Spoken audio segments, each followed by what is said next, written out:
very intelligent things. You don't want the people who are following the recording to miss them. Good. All right. Okay, so we were here. We're picking up from where we were. We had built our first KNN model with default parameters. We had seen, like we had looked at the training scores and the test score in a cross-validated manner. We had seen, okay, there's a difference here and looks to be statistically significant. And then we are just going to build a decision tree next, just to see how that works. And so the syntax, of course, is very similar. We had imported this decision tree classifier method from the sklearn.tree library. And so now we can say, okay, our model is decision tree classifier. Whenever we have here empty parentheses, it means default parameters. And something that I use a lot is if you don't remember, what are the parameters that you can play with or what they are called, you can go to the documentation. What is like get_params function is very practical.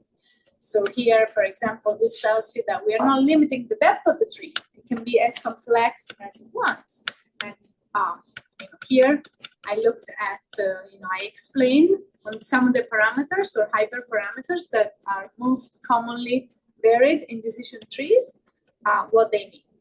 So the minimum number of instances in a leaf node is the terminal split of a tree. That's why it's called a leaf.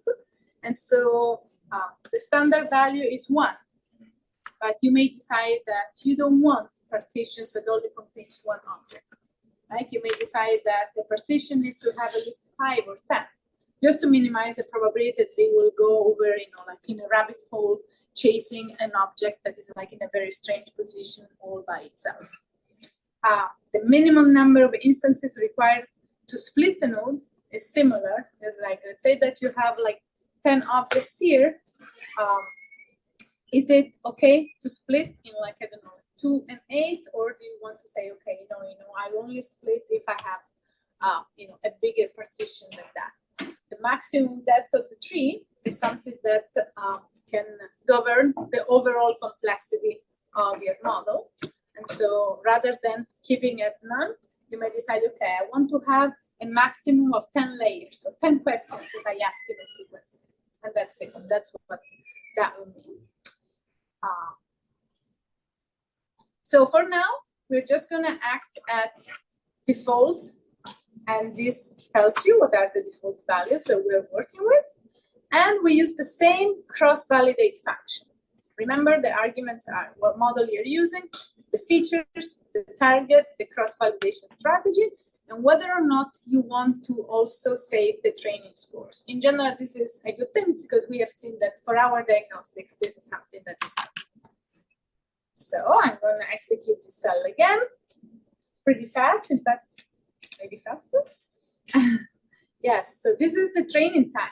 It was, very, very short. This is something about decision tree method, and this comes directly from the fact that it's only using the features that we have, and we have only 5. Right? So this is something that is like really helpful. They're quite efficient. And then look, the mean training score is 1, which means that on a training set, this tree is achieving 100% accuracy. Every single star, galaxy, quasar is classified correctly. Now, is this surprising? Is it surprising that this model has perfect training scores, this decision tree? No, I see some people say no. Why? So again? Because we gave him maximum depth. So what is happening here is that on the training set, this model is like splitting and splitting and splitting until everything is classified correctly, which is typically, like a sure way of overfitting, right? Of ensuring that you're going to have a gap between training score and test scores. But let's take a look. Mean test score around 80%. And the standard deviation of the test score is 0.004. So what do you think here? Is this gap statistically significant? 0.8 plus or minus 0.004. Is this statistically significantly different from 1? Yes, right? This is like a 0.2. And the fact that the standard deviation is like 5 times lower tells you, hey, yes, this is something that you can take seriously. No, this is something also. This tells us we are in the situation of high variance or overfitting rather than high bias or underfitting. Okay, I here have a little blurb to support the function cross-val predict. So cross-validate implements a cross-validation for you and returns the scores, like a dictionary with how long it took, and then the train score and the test scores. But a lot of times you actually want to generate the predictions, right? Because you want to look at the predicted values versus the true values. In regression, you make a scatter plot. Classification, you don't really make scatter plots because your only values are 0, 1, or 2. So if you make a scatter plot, you just have points. So that's not great, but you can calculate a lot of things from the predictions. And so this function cross-val predict, it randomizes the data, it creates the 5 folds, it builds the 5 models with the 5 possible training set, it applies each of the model that is built on the train set to its test fold, computes the prediction on the test folds, and then compiles the 5 test folds together. So you get the vector of predictions, but it's all legit because each one of them has been calculating when that particular object was part of the test set.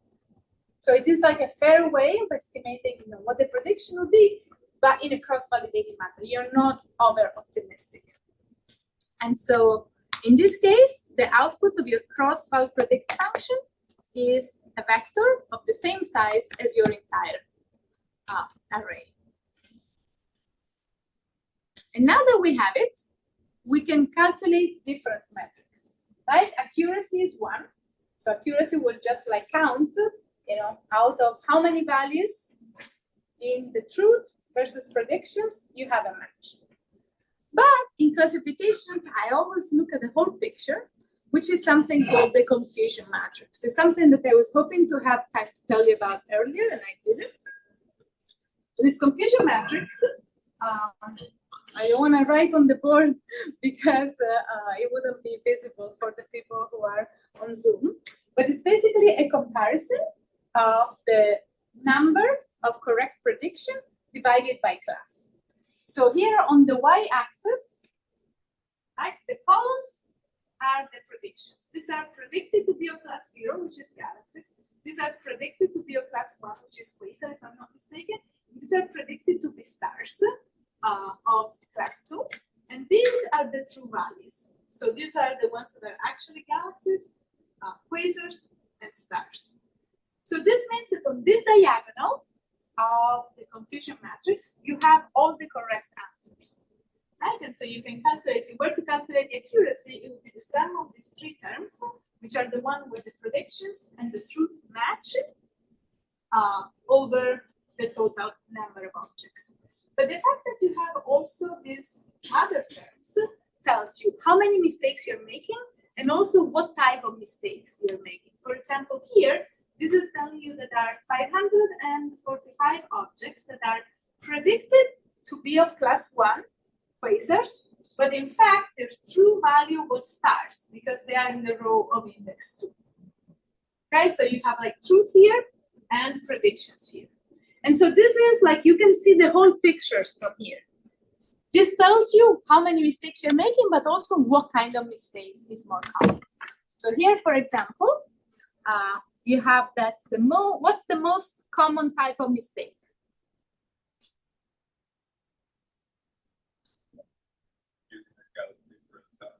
Confusing a galaxy for a star. So here, I think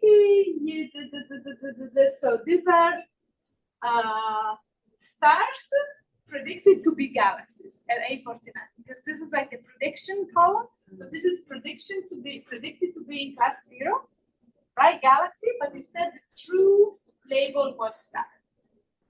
And actually, this is, it's not a symmetric matrix, but you can see that a comparable number of objects, 844 versus 849, were actually predicted to be in column 2, which would be star, but instead they belong to row 0. Their true label is row 0, which means they are galaxies. So this is neat just to see overall what kind of mistakes you're making. Yeah.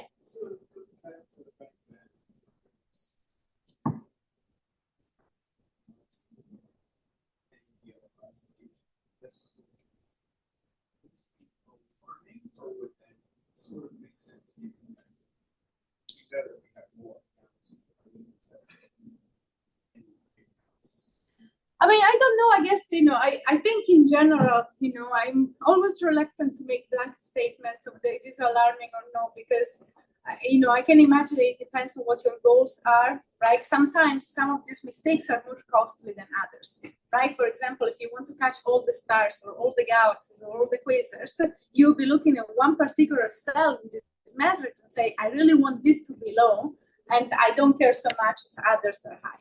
But in this case, because you have the same numbers, what seems to me is that perhaps the fact that you have so many galaxies is not bringing your model to overwhelmingly think that objects are galaxies, right? Otherwise, you would see like a large asymmetry in more things being confused for galaxies while they are not. And I don't seem to see this here. And so this suggests that that problem is not present. But then again, this really, you may decide that, there are some cells of this that you care more than others about. Follow-up question, is there any other reason besides a large imbalance? I think you said like 1 to 5 that would cause an asymmetry in the off-axis terms? Yes, many others, but they would be like, I would say that these are like very problem dependent, right? So even in a balanced class, you may find that this matrix is very asymmetric. And maybe because, it's like the same heavy conditions that are necessary but not sufficient. Sometimes you have enough information that you can clearly say, okay, this object belongs to this category. Like, some classification are more ambiguous than others. And for others, maybe, like you have some conditions that are satisfied for 2 classes and then some additional one that maybe you're not sensitive to. So yes, symmetry is actually not, asymmetry or symmetry, I don't think is something that I would be able to predict before. All right, so far so good in what this matrix represents. So, I feel like this is the way you cannot be fooled by a single matrix, but see everything that is happening at once. So it's great. And then finally, I wanted to show you how to do a learning curve, because this is something that I always recommend. So I have imported this function. It is actually a function from sklearn that I modified just slightly. And let's see, we have our model, which is the decision tree. And again, I'm providing the model. This is just a title, and then features a target and a cross-validation strategy. I'm going to show you how. Excuse me. Oops. Make it a little bit smaller so it fits in the screen. Okay, so what we're saying here is on the y-axis, this is accuracy, right? And the green and red curves corresponds to the training set scores. In this case, it's a score, the higher the better, and the test set scores. And that band that you see around it is given by the standard deviation of the test scores. So this is something that visually helps you say, okay, is this difference significant? So here, as you can see, we are looking at the gap. So would you call this a high bias or high variance problem? Okay, we're going to count until 3, and then we're all going to scream bias or variance. Okay, ready? Okay, 1, 2, 3. Variance. Very good. Why do you say? Because we have a gap, right? And a gap that is significant. Okay, excellent. Variance, because we have a gap. Fact. Statistical significant. And do we have enough training data or no? What do you think? Just. You're saying no? You're saying yes? Differences like lots of galaxies compared to. Right. But when I'm asking, do we have enough training data? What do we look at in these curves? If they have flattened, if they have plateaued, right? And so the current size of the learning set is here. We had 20,000, so you're like, why 16,000? Keep in mind that this is the training set, right? Because this is like the number of objects that are used to train. And since we have 5 folds, we're only using 80% of the learning set at one time to train our model. And so I would say that at this point, they have flattened. So once I flatten, it means that even if you keep adding training data, you're still going to be on the same level, which means that for this particular problem, adding training data would not matter. If I found that I was here, like let's say that I want to work with a smaller data set because it's more practical. But what this is telling you is like a 2,000, 3,000, I cannot really trust this difference because at least part of it is coming from the fact that I don't have enough training data. Make sense? Okay. So here I'm writing yes because the curves have flattened. And just as an observation, the test scores curve is always the ones that flattens after. And that's because the test set is always smaller. Right? This is also why usually we don't really look at the standard deviation of the train scores.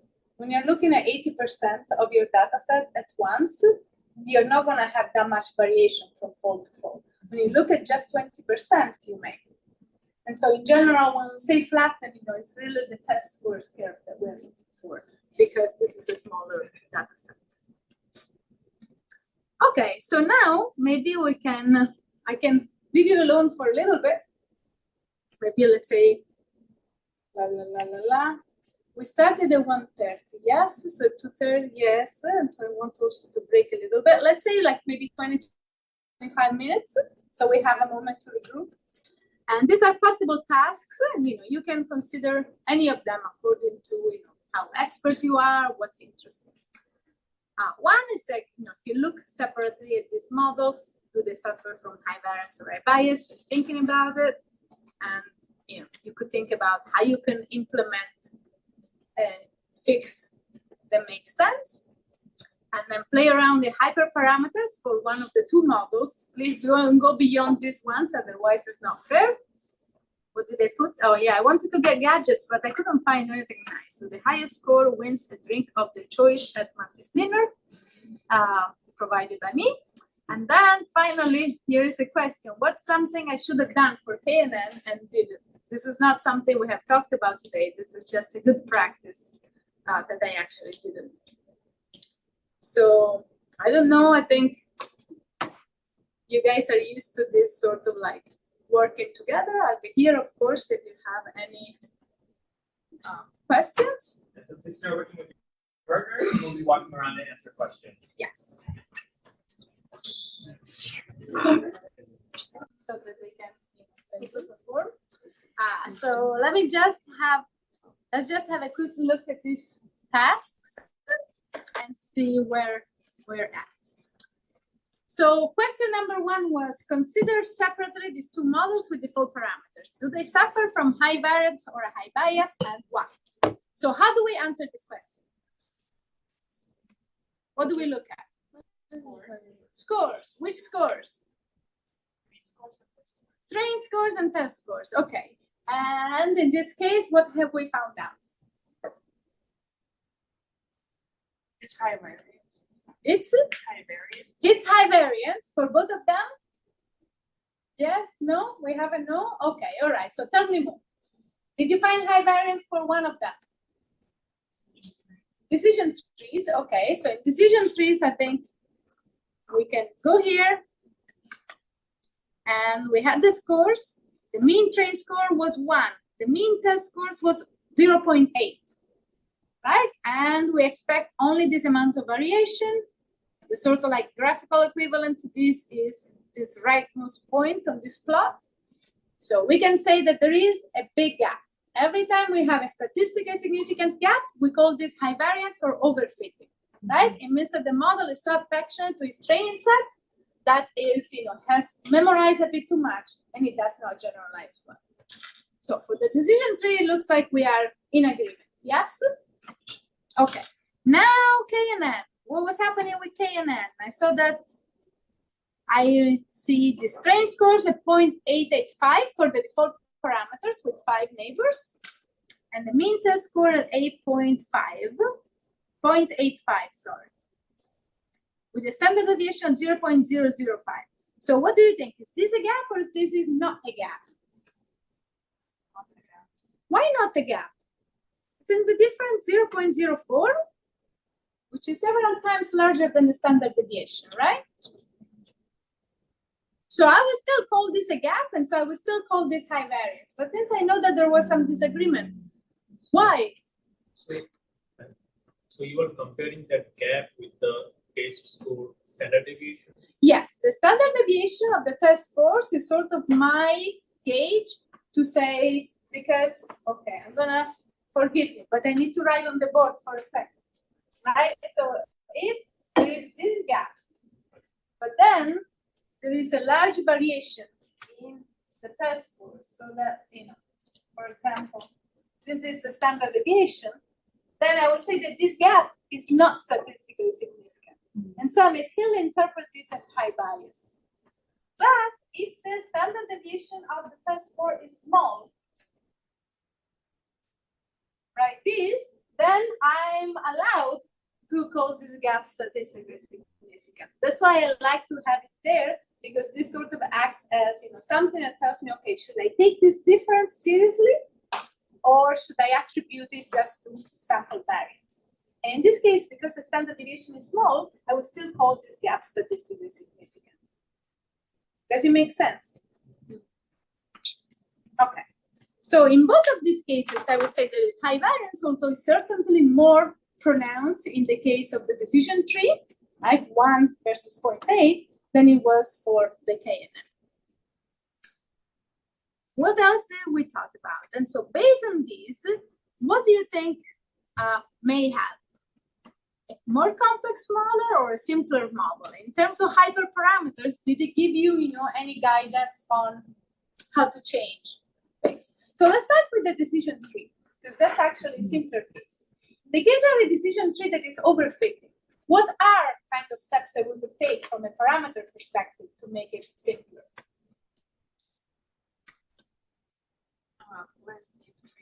Right? We could limit the depth overall. What else?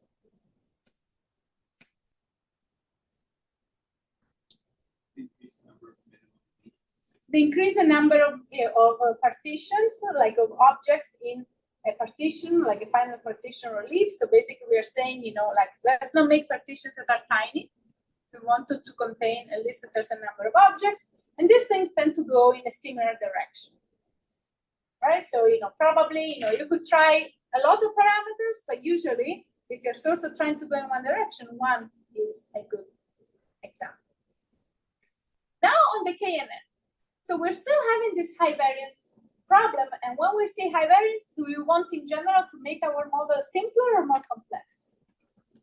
Simpler. If we're overfitting, we're sort of, like trying to at least remove the parts that we believe are coming from the training set only, and make our relationship perhaps a bit less sophisticated but more robust. But do you think that increasing or decreasing the number of K does in one specific direction? For me, at least, I should say, it's not obvious. Right? In the case of a decision tree, you're like, oh, this is so deep, so deep, so deep. It's like, okay, let's make it simpler. Sometimes it's called pruning the tree, literally. Getting rid of small leaves. So it has like, an exact analogy.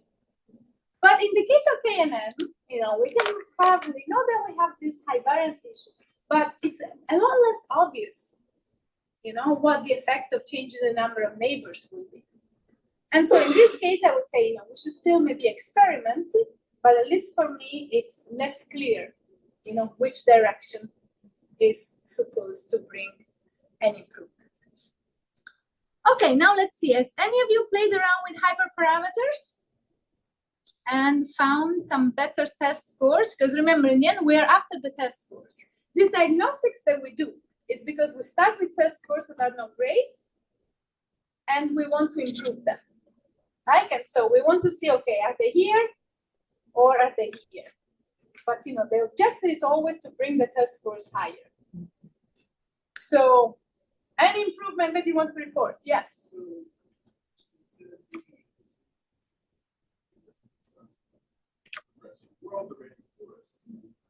Right, but you were not allowed, so I'm sorry. I'm gonna have to. I explicitly said this is for the next thing. Do not move about with models. So I'd love to hear about random forest, but in about half an hour. Yes. Sorry? It says multiple choice. No, but between the two, I did say this. Sorry about that. But we'll get there. We're gonna have a competition also for that one. So just don't. You just have to wait a little bit to tell us. Within these two, yes. Solid 84%. Solid 84%. Very good. For which one? K and N. How many neighbors?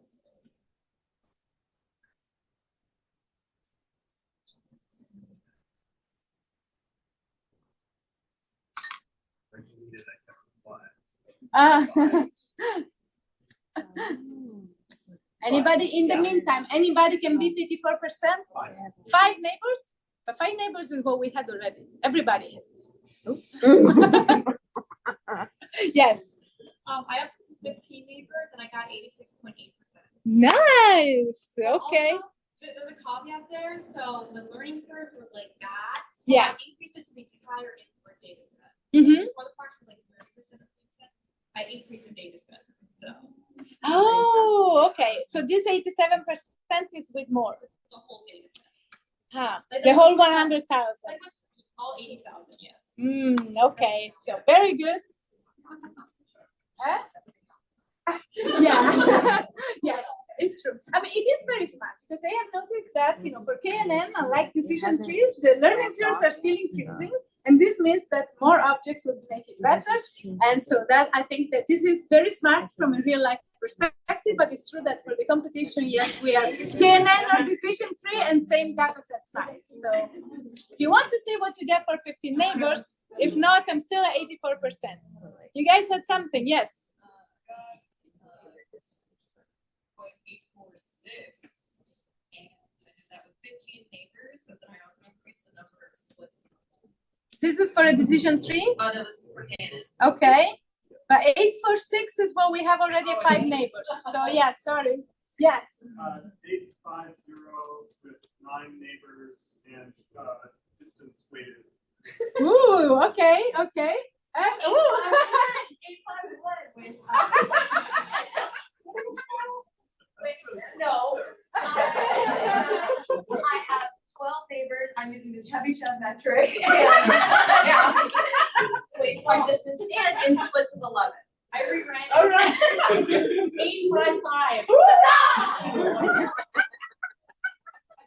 855. What do you have?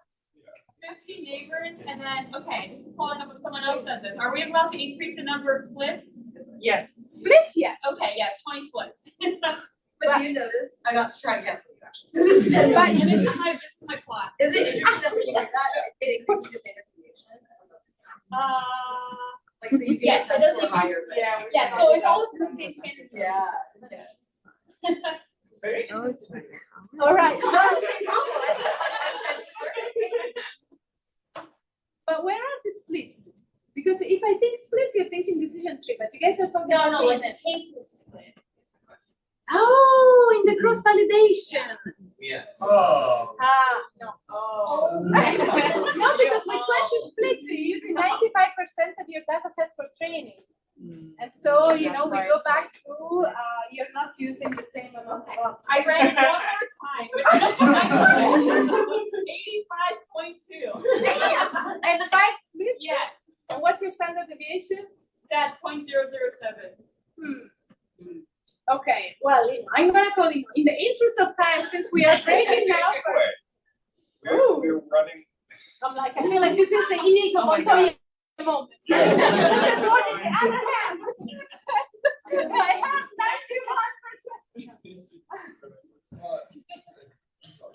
91%. We're running another classifier to optimize the best parameters in terms of neighbors and leaf size. So it's a classifier with running. Yeah. It classifies all the way down. I have no idea what that is. Well, it's a grid search over parameters. Oh, I think this is formally allowed, but because you didn't finish, unfortunately, you cannot be part of the competition. So for the time being, I think I still declare them the winners. No. What is the drink of your choice? I'd be happy to get one with you. And we're gonna break now until 2:35, super sharp. 35. Yes? All right. 2:35. And more. 9 minutes. 8 minutes.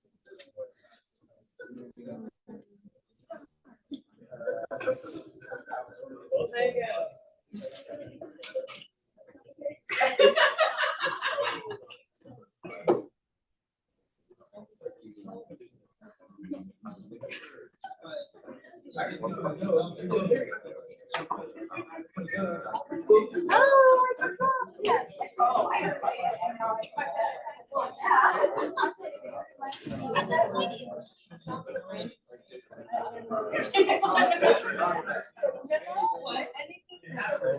I said it also actors.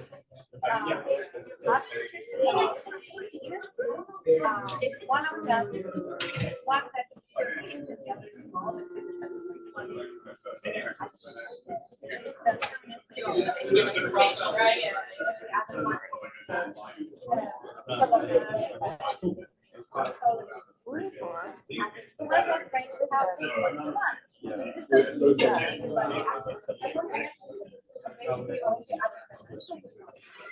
in this case, that was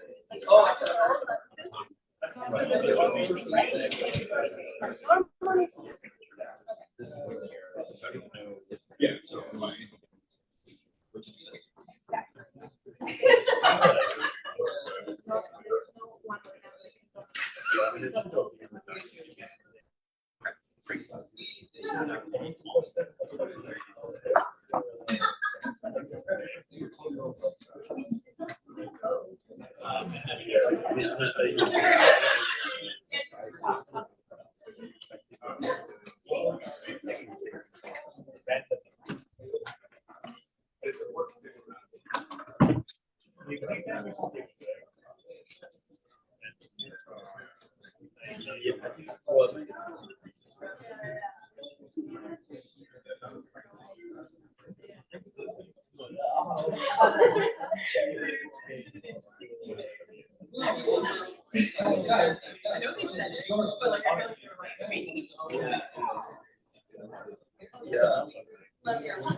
Yeah, maybe.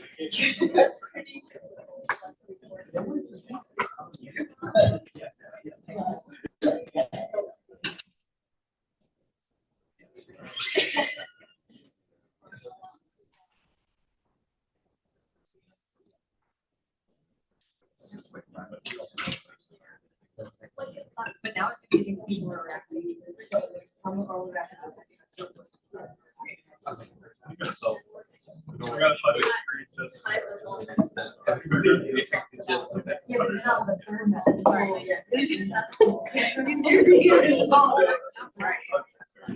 I'm just going to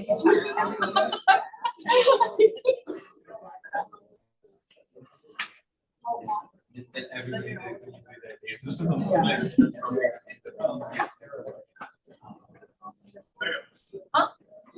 I ran my 581 100 times without the parentheses and got 583. Yeah, it's, So that's what I'm saying. I'm aware.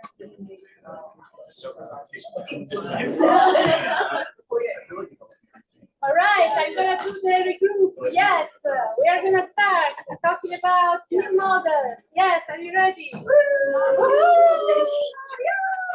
All right. And so, okay.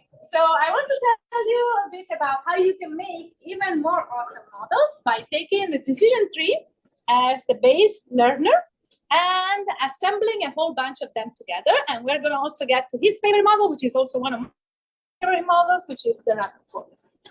So the way, the whole idea of taking, sometimes it's called the base learner, a base estimator, and then combining them with others to make it stronger is called ensembling, right? And so an ensemble is just like sort of like a set of models in which you're combining different estimators together to improve their performance. And there are two main classes of models that you can build this way. And they're called bagging and boosting methods. So bagging is actually an acronym. It stands for bootstrap aggregating. It is a kind of acronym. No astronomy and that.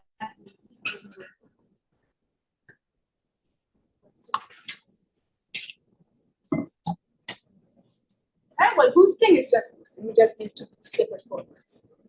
So let's see. What does it mean? What do we do in this bootstrap aggregate? The idea is like we have a bunch of decision trees.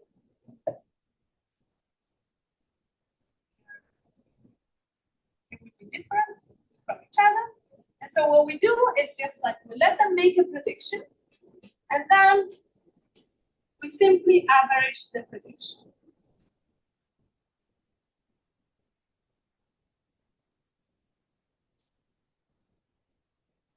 So they're all independent of each other.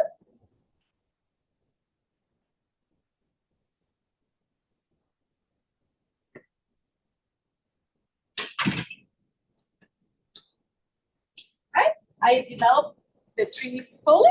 Once I'm done, I take the predictions and I average. Now, for a regression problem where your output is a continuous variable, it's very obvious what it will be to what it means to average. If you have a class, then you just take a majority vote.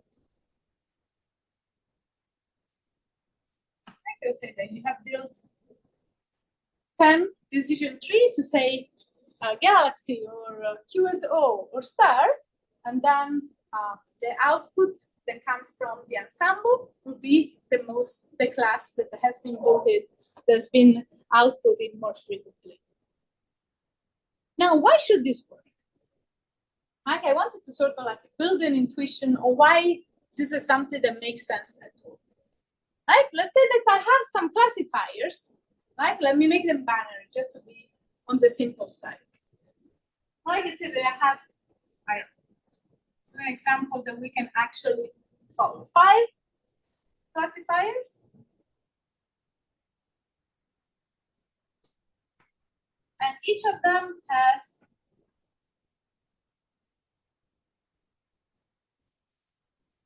a success rate, which means a probability of being correct of 60%. Now, if I make them all vote, then takes a majority class, do you think we'll have more or less than 60% probability of being correct?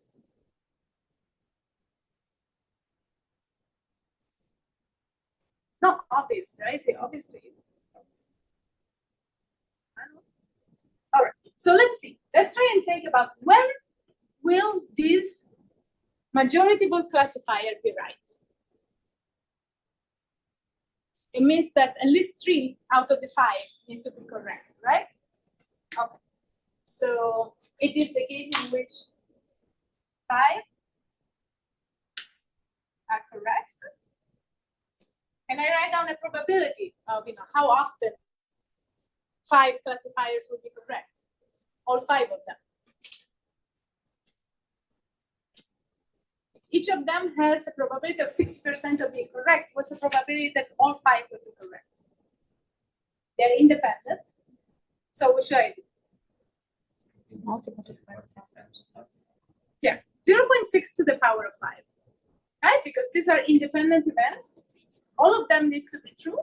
And so I get 0.6 to the power of 5. Then my classifier will also be correct if 4 of this classifier are correct, right? Because the majority vote will still be correct. So the probability that 4 are correct is what? 0.6 to the power Power of 4 times 1 minus 0.6. Yes. That's the probability of the last one. But here there is a complication because I can obtain this combination in 5 different ways. So in particular, these are the permutation of 5 elements taken at groups of 4. Right? I can do this if, and there are 5 of them. I can do this if like the first is incorrect and the last 4 are correct, and all the possible combinations. And finally, I'm also okay with 3 classifiers that are correct. Right? And this will be the permutation of 5 over 3, 0.6 power of 3, 1 minus 0.6. And I can add all of them, and I find the probability that the majority vote is correct. And if you do it, you get something like 68%. So it turns out, yeah. What do you mean by like correct? It's a classification problem, right? So I'm outputting a class, and I'm saying, so I will be either correct or wrong.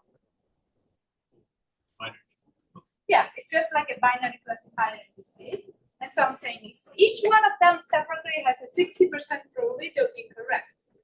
If I do these things of letting them all vote, then take the majority vote, then my majority vote classifier will be correct if all of the 5 are correct, if 4 are correct, and if 3 are correct.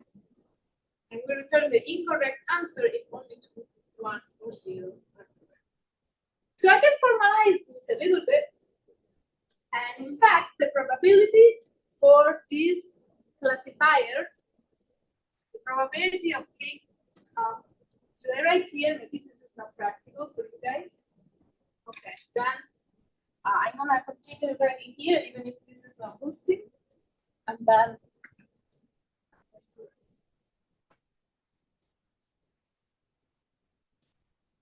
so in general, if I have n classifier,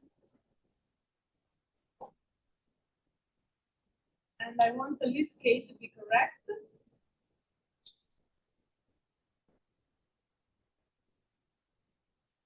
this is the binomial distribution that looks like this.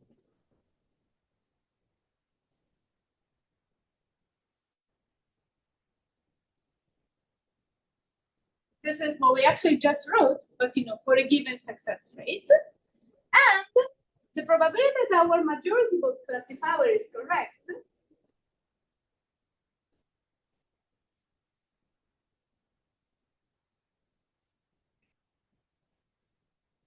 is actually the sum of these terms when k is at least half of n. Right? At least half of them needs to be correct for the majority vote to be correct. And so this ends up being something like this.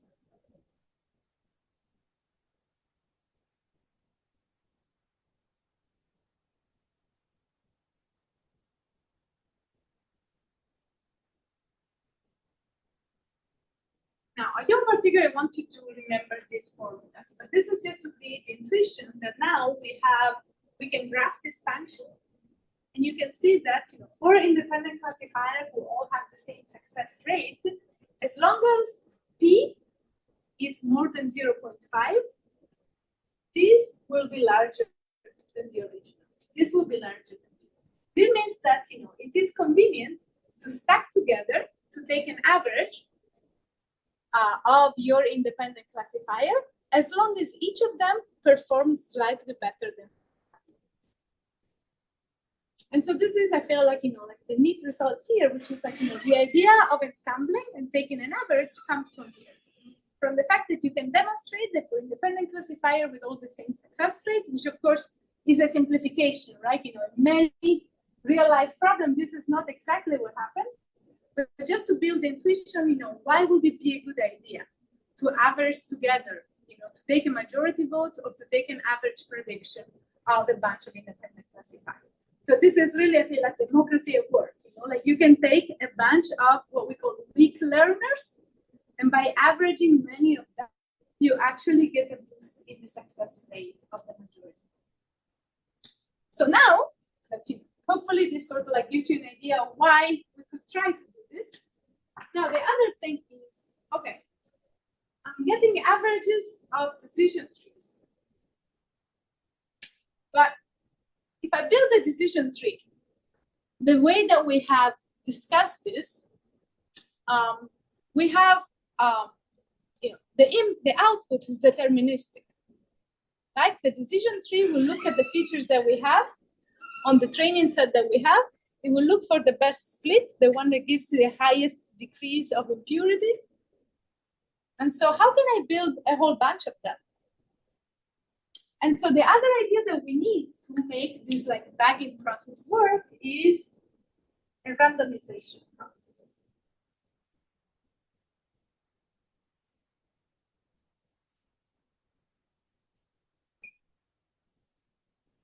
So this is, how can I build trees output is correlated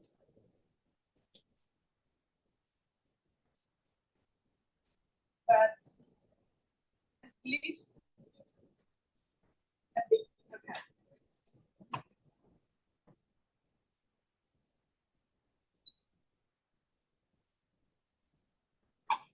And so we have basically what we're looking for is a way of introducing some randomization in these decision trees that we're building.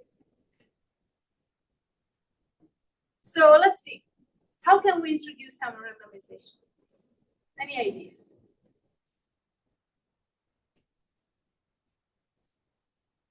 How can I make decision trees a bit better?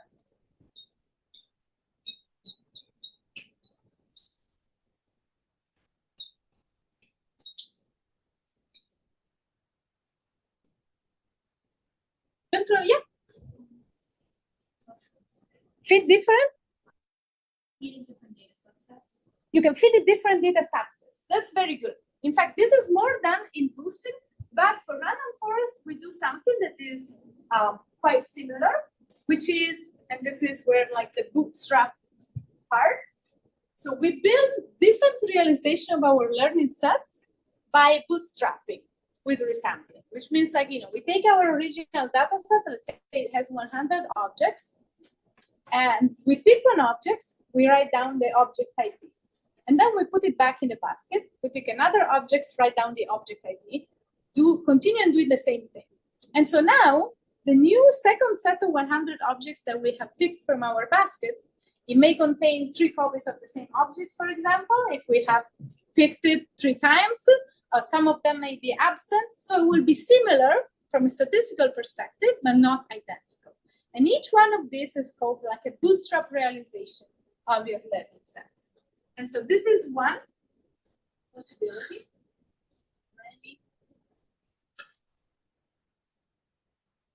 Bootstrap realizations of the learning set.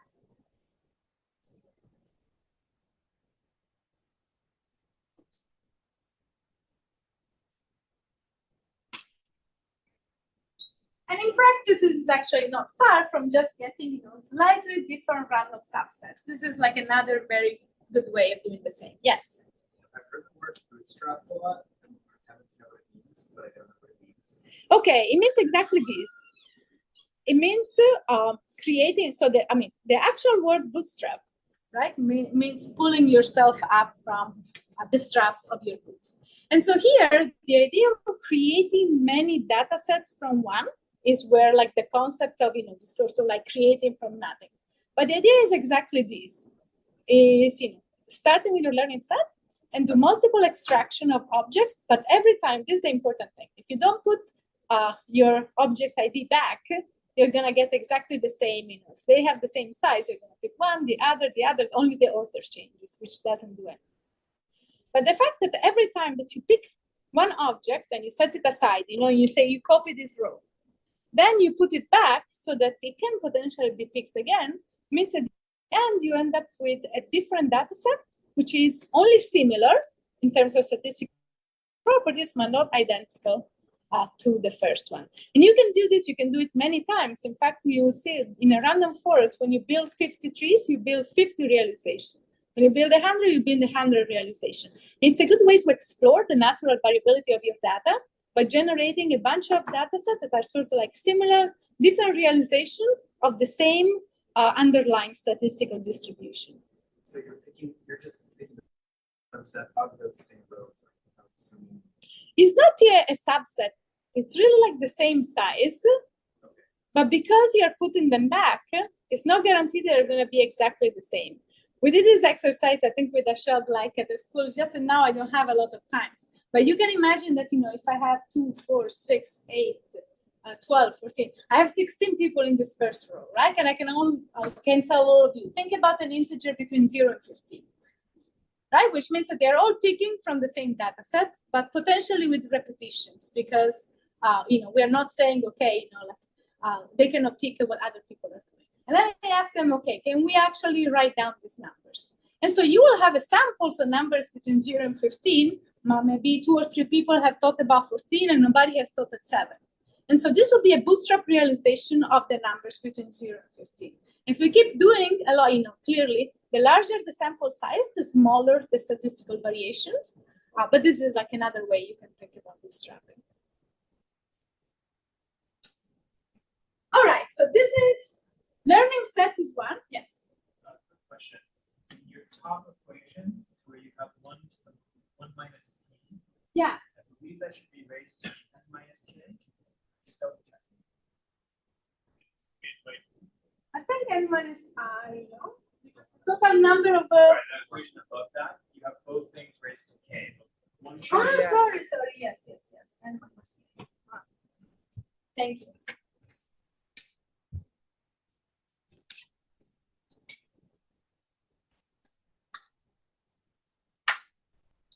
All right, so I can do this. What else can I do? Just for the sake of time, I will tell you. Yes, no, yes, sorry. please. No, please. Could you randomize like the ordering of the questions of the decision tree? Yes, well, the ordering is still, in fact, in decision trees, this is permuted just every time, just to make sure that no features are privileged compared to other. But yes, what I can do is take a random subset of the features, right? So, you know, instead of creating different realization of the learning set, I can take random subset of the features.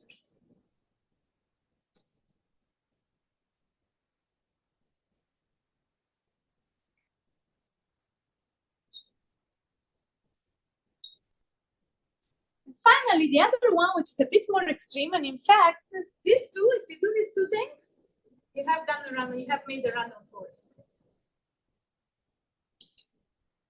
this sort of like the vanilla formulation of the algorithm. If you take, if you say, hey, from scalar.ensemble import random forest classifier, these are the two things that you have done. And then there is a bit of a more extreme way of introducing randomization, which is using something called extra random tree, which is instead of finding the optimal split in a random spot.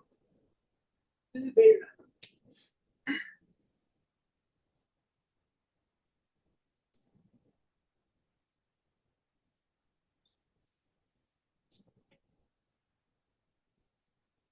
Right? But this is all that there is. What happens here is that, because of this, you're now able to train many decision trees.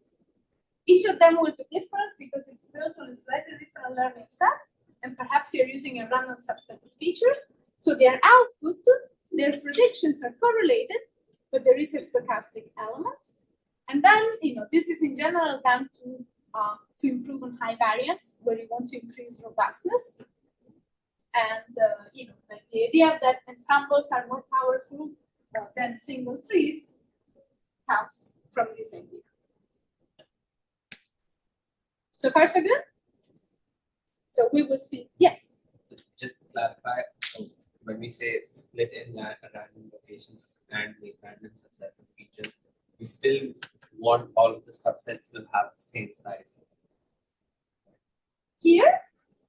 Yeah, both 0.2 and 0.3. Well, so for 0.2, for example, let's say that we have 5 features, right, in our exercise, 5 photometric bands. We could say, okay, every time I have to decide I have to make the next split, I take only 4 of them. I consider only 4 of them. And I only consider splits that are made in that 4 features. So this changes at every step, but basically I only look at 4. And then after I decided, you know what? My best split will be along the line of the feature U. And I know that I should ask, is U more or less than, I don't know, 25.6? Instead now I'm saying, okay, pick the range and like make that split in a random location.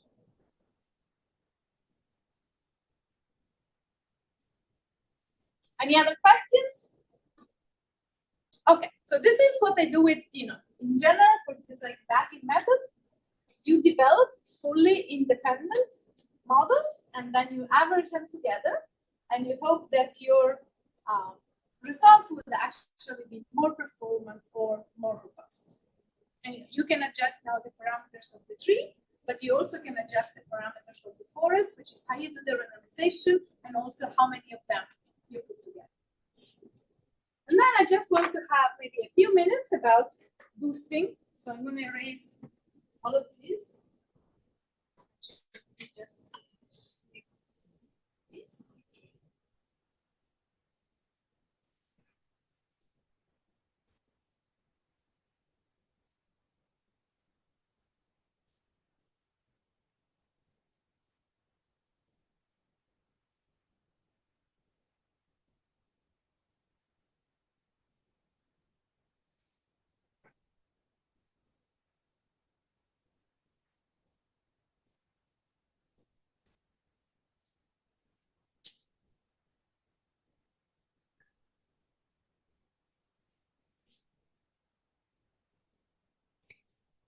Okay, so in boosting, you have your trees, right? Let's say you have built your first beautiful tree with its decision. At this moment, you stop and you look at the output, right? So this is a sequential process. So,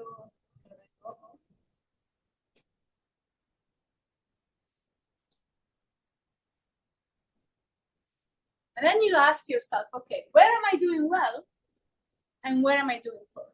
And on the basis of this, you decide what to go next. So basically, after looking at the output, you implement a correction. Now, different types of boosting methods implement the corrections in different ways. But the most common that you may have heard about is XGBoost.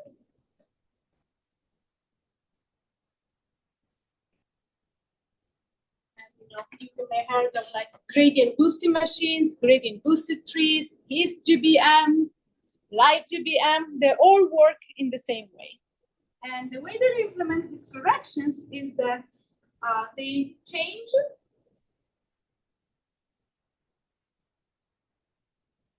the loss function. And the way that they change the loss function is at the second step, you fit the residuals of the previous models.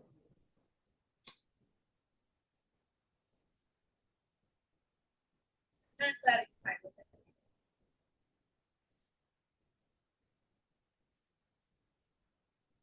Alright, so I'm just going to change column 1. So in pseudocode, you could think you start with this simple model. And even start with a one split decision tree, something that makes one part of your data set, one constant prediction, the other part the other. But anyway, you can start very simple. And so you make your predictions, let's say it's called F1 of X.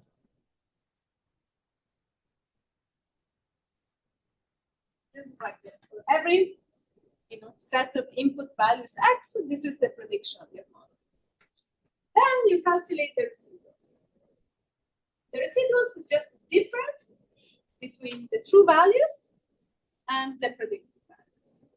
Right? So if you had the vector Y pred that we built, and in this case the residuals are actually, in fact, maybe I should call this Y pred.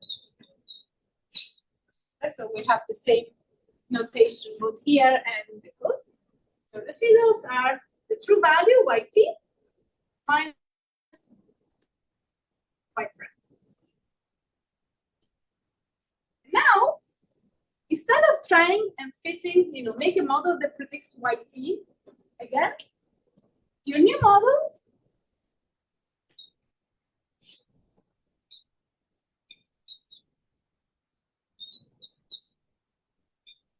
to predict the residuals.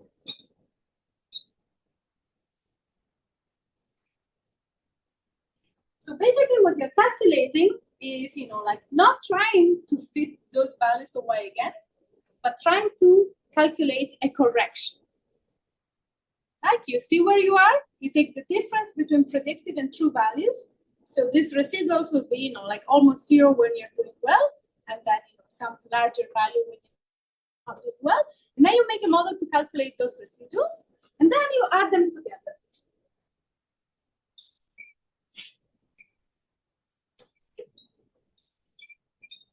So let's say that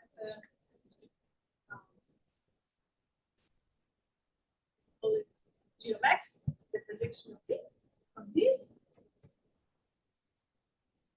Going back and forth, but it's because I had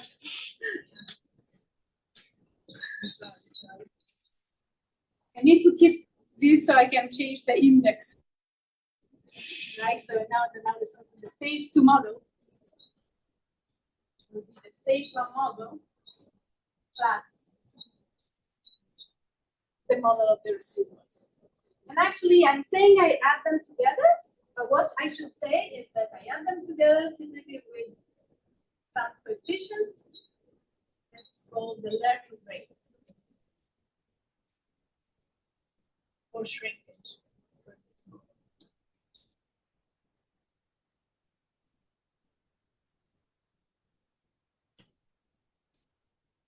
Right, so this is why it's a sequential process. I do my first model, see where I'm not doing well, calculate the residuals, make a new model for the residuals, add them together with some coefficient that tells me how big the new contribution will be.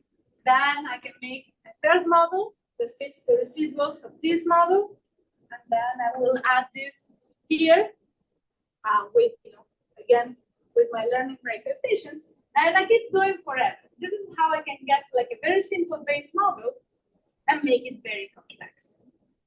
Now, why should this be a good idea? Why this idea of fitting residual works? So the idea here is that let me assume just for simplicity that this is a regression model. Because with classification, it's not as clear how it would work. And so let's assume also that in a regression model, sometimes the way that we score that model is using the mean square error function. Like often the loss that you use here is the sum of difference between the true values and the prediction of my model. And this is square. Now, when I fit the model with the residuals, what I'm doing is taking the space where I am, and I sort of adding a correction proportional to these residuals. And the way this works is that if you take the derivative, this mean square error function, with respect to your predictions, you will find that this is minus 2 times the sum of fx. So these are the residuals. What this is telling you is that the derivative, at least for the mean square error loss, but you can generalize, the derivative of the loss function with respect to your prediction is proportional to the residuals of your model. And so effectively, when you fit the model to the residuals, you're taking a step in the direction of the negative gradient towards the minimum of the loss function. And so if you're familiar with the idea of a gradient descent, this means that you're taking a gradient descent step. But in general, if you think about, like finding the value of the parameters that minimize a certain loss function, the fact that you're moving along the negative gradients of the function when you fit the residuals is sort of like, assurance that this is what you're doing with this process. And this is just written for the mean square error loss, but if you have another loss, you can still generalize this. You can calculate the derivative of your loss with respect to your predictions. And instead of fitting the residuals, you will fit the so-called pseudo-residuals, which is the derivative of the loss with respect to the prediction.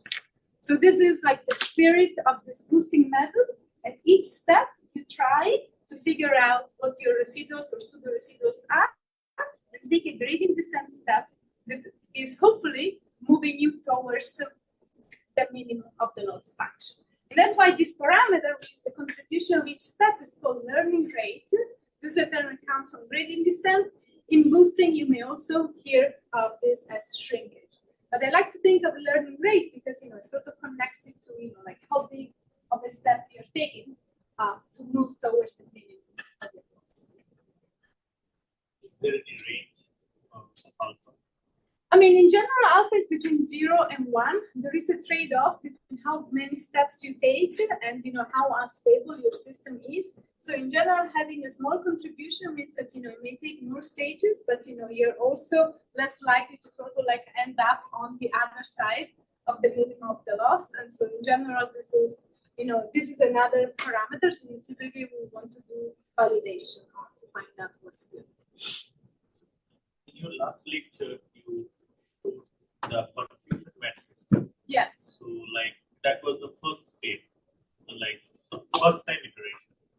Then if I follow this, so it will reduce that error. Like yes, that one was a single decision tree. okay. So like this is like it's a little trickier in classification, but yes, ideally if you use a boosting method, then after many stages you may end up with a confusion matrix or a loss function that is smaller. And in the case of a confusion matrix, hopefully with more values on the negative slope diagonal and fewer values on the other values.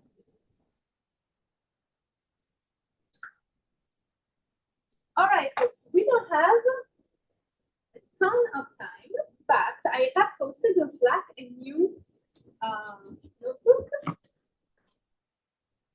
which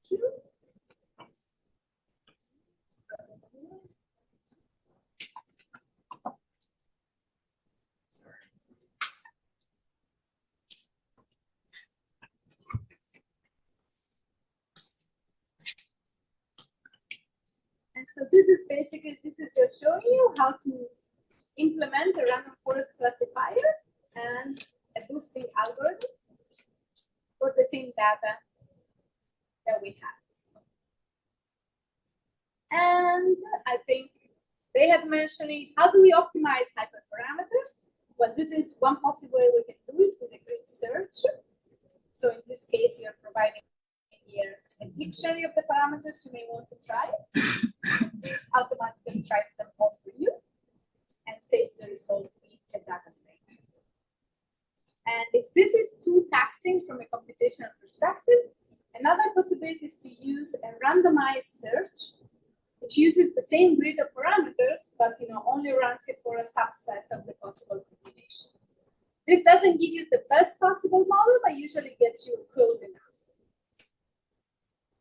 And then finally, you had a question about feature importance. Again, it's not something that unfortunately I have time to go over, but I added a section here with some comments and one example of implementation of tree-based methods, so at least you have it. So I would say if you want, you can play with this a little bit, and then maybe in the last, I would say like 20 or 15 minutes, and then I'll still go around, and then in the last 5 minutes we can see if we have any questions lingering.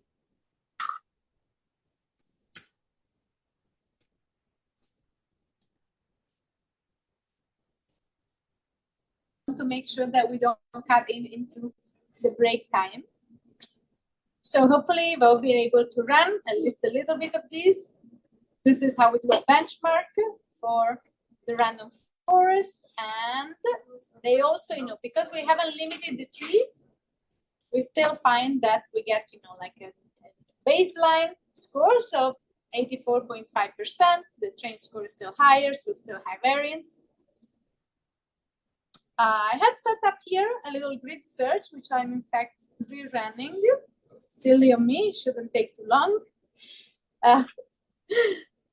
Okay, memory leak. Whenever it's a warning, just delete, no problem. This is the way I look at things in life. But I did here a fairly rookie mistake, which is I didn't include the baseline model in the in the parameters. Please.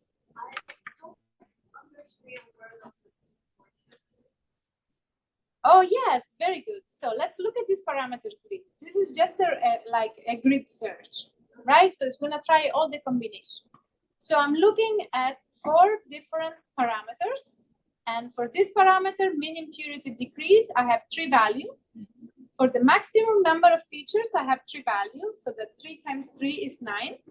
For the number of estimators, which is the decision tree that I built, I have 3 values. And so that's 9 times 3, 27. And then for the maximum depth, I have 27 times 2, which is 54. Yeah, so it's just like the total number of models that are built based on all the possible combinations. And then this will return the best model, which has a score of 0.83. Now, should I panic? Not really, because the problem is that here I haven't included the baseline model in this grid. The baseline model has maximum depth of none. And here I'm only considering trees with depth of 5 and 10. So this means that probably I need to, consider more complex trees. But something that I always recommend doing is to visualize all the scores. And these are ordered from the highest test score to the lowest. And so what you can say is that often this, the value of the test scores or error stays pretty flat, right? You have several combination of parameters that gives you very similar results. So I find this useful because, for example, if I find that I can essentially obtain the same performance with 100 and with 50 trees, what should I choose? 50, because it's faster, right? Or same thing here. Here, in all of the top models, I see the mean impurity decrease is 0. This means that I should probably leave this number, this parameter set at this number. But it doesn't look like the maximum feature is important, in part because I only have 5. So the difference between 5 and 4 is small, but again. And then here I know, again, as a constant of the top, like let's say 10 model, the maximum depth is 10. And this is like at the edge of my grid, which probably means you should really increase this, right? Maybe you're losing something because you're not doing this. And I'm gonna, I think, leave it here. This is how you can set up a randomized search. As we were mentioning, there are better ways of doing this. You can use like, general purpose optimizer so that rather than looking at all the combinations, you can actually move throughout that parameter space in a way that makes more sense and sort of like, going towards the minimum. But you can see here also, how to use XGBoost, and just like, this little verb at the end is on feature ranking. So I'll be around the list for the rest of the day. So, if any of you is interested in discussing this, I'm happy to. I also wanted to mention that I have a book that covers all the basics of this, and I also have developed with the Flatiron Institute like a free online course that covers all of this. So I'm going to put this in the chat in case you're interested. But even for the book, all the slides and all the notebooks are available for free, so you can just go ahead and download them. And so, if you want to, look at more